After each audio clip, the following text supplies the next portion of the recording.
It was a very unfortunate death. We conveyed condolences to the family. Our embassy is in touch with Russian authorities so that his mortal remains could come back to India as soon as possible. Regarding the other gentleman who was injured, he is receiving treatment in a hospital in Moscow. Our embassy is in touch with him and also his in regard to his welfare and well-being with the Russian authorities, and hopefully he will also be returning India soon after his treatment is completed.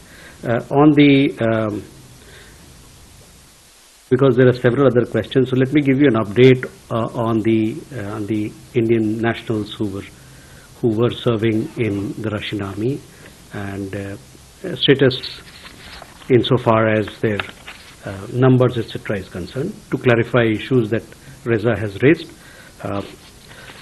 As far as we have been telling you that we have been in constant touch with Russian authorities for early release and repatriation of Indian nationals who are serving in the Russian army.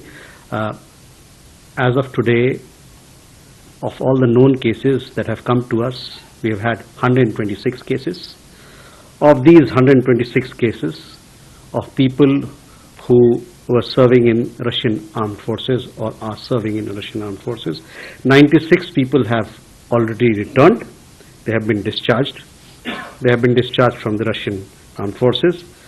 As per our available information, 18 Indian nationals in the Russian army remain. Out of these, 16 individuals, their whereabouts are not known, and the Russian side has categorized them as missing.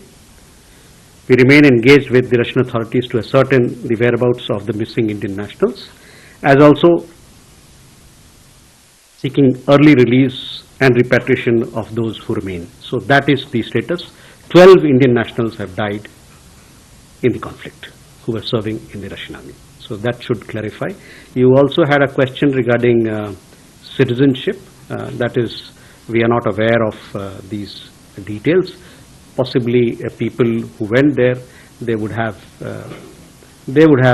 taken certain decisions of which we are not aware.